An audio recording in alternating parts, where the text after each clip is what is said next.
حضرت عمر فاروق رضی اللہ عنہ ایک جگہ سے تشریف لے جا رہے تھے تو راستے میں انہوں نے دیکھا کہ حضرت عثمان غنی رضی اللہ عنہ کہیں بیٹھے ہیں. جب وہاں السلام علیکم ورحمۃ اللہ وبرکاتہ.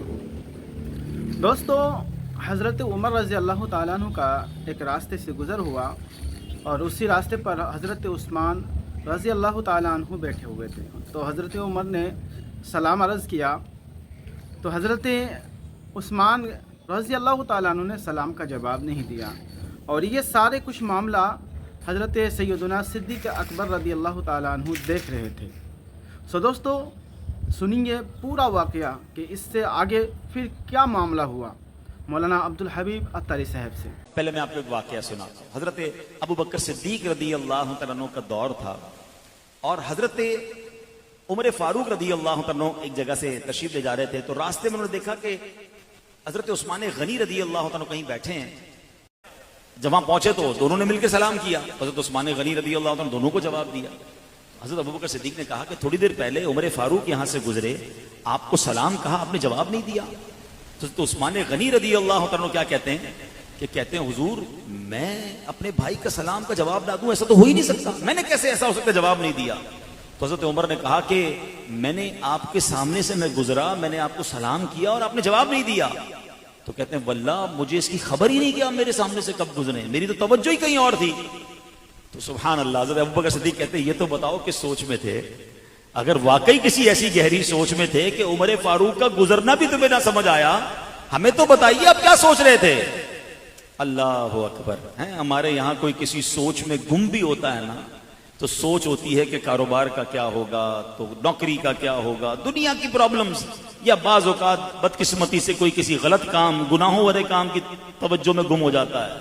مگر جب کوئی عاشق رسول ہوتا ہے اس کی یادوں میں بھی نبی پاک علیہ الصلوۃ والسلام ہی بستے ہیں. اس کی یادیں بھی ہوتی ہیں تو آخرت کی ہوتی ہیں، اس کی یادیں بھی ہوتی ہیں تو جناب کسی نیکی کے کام کے کرنے کی عادت ہوتی ہے. ویسے کبھی سوچے اس بات پر کہ مجھے اور آپ کو کبھی ایسا خیال آیا اور اس خیال میں ہم اتنے گم ہو گئے ہوں کہ میرا مرنے کے بعد کیا ہوگا، میری آخرت کیسی ہوگی، میرا جنت میں داخلہ کیسے ہوگا، یا کبھی جناب اس خیال سے مجھے اور آپ کو نیند نہ آئی ہو. ایسے تو بہت سارے لوگ ملتے ہیں کہ جناب دنیا کی ٹینشن کی وجہ سے، دنیا کے کسی پرابلم کی وجہ سے میں رات کو سو نہیں پایا، میری آنکھ کھل گئی. مگر ایسا کبھی ہوا کہ ایک رات نیند اس لیے نہ آئی ہو کہ یاد رسول نے تڑپا دیا ہو، سے بھی آنسو بہ جاتے ہیں. کبھی ہم بھی مدینے کی یاد میں تڑپ جاتے ہیں. یقیناً یہ بڑی اچھی بات ہے. مگر سچ بتاؤں اصل مزہ کیا ہے کہ میں ہوں اکیلا اور میرا کمرہ ہو، مجھے کوئی دیکھ نہ رہا ہو اور میری آنکھوں سے آنسو مدینے کی یاد میں بہ رہے ہوں، میری آنکھوں سے آنسو نبی پاک کی یاد میں بہ رہے ہوں. میں وہ رات تڑپ کر گزاروں کہ یا رسول اللہ میں بھی آپ کا امتی ہوں، مجھے بھی آپ کا دیدار نصیب ہو جائے. کبھی کوئی رات ایسی گزرے کہ اپنے گناہ یاد آئیں اور میں جا نماز بچھاؤں اور سجدے میں جا کر اپنے رب کی بارگاہ میں آنسو بہاؤں. خطائیں معاف کر دے اے اللہ، میرے گناہ معاف کر دے اے اللہ، میری بخشش فرما دے. یقین کریں یہ اکیلے میں آنسو بہانا، یہ اکیلے میں اللہ رسول کو یاد کرنا، اس کا لطف ہی اور ہے، اس کی چاشنی ہی اور ہے. تو بہرحال میرے پیارے اسلامی بھائیوں، حضرت ابو بکر صدیق پوچھتے ہیں سیدنا عثمان غنی سے، اے عثمان غنی ذرا یہ تو بتائیے آپ کس سوچ میں تھے. آپ پتہ ہے حضرت عثمان غنی رضی اللہ عنہ کیا بتاتے ہیں؟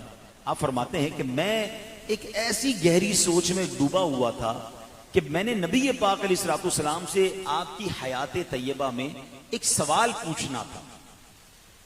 میں وہ سوال پوچھ نہیں پایا، کاش میں وہ سوال آپ سے پوچھ لیتا. حضرت ابو بکر صدیق رضی اللہ عنہ نے فرمایا وہ سوال کیا تھا؟ اے عثمان ہمیں تو بتاؤ وہ سوال کیا تھا. تو حضرت عثمان غنی کہتے ہیں کہ میں نے سوال یہ پوچھنا تھا کہ قیامت کے دن نجات کا دار و مدار کس بات پر ہے، یعنی کون سی چیز ہوگی کہ جس کی وجہ سے قیامت کے دن نجات مل جائے گی، بندہ بخشا جائے گا. حضرت ابو بکر صدیق رضی اللہ تعالیٰ عنہ نے پتہ کیا جواب دیا؟ آپ نے فرمایا اے عثمان میں نے اپنے آقا سے یہ سوال پوچھ لیا ہے. آپ تو نہیں پوچھ سکے نا، میں نے پوچھ لیا ہے. اب روایت کے الفاظ ہیں کہ حضرت عثمان غنی خوشی سے کھڑے ہو گئے، اتنا خوش ہوئے کیونکہ ان کو یہ پتا تھا کہ انہوں نے سوال پوچھا، ان کے بعد جواب بھی ہوگا. جو سوال میں نہیں پوچھ سکا انہوں نے پوچھ لیا ہے اور جواب بھی ہوگا. اللہ اکبر. کہتے ہیں یا اے ابو بکر میرے ماں باپ آپ پر قربان،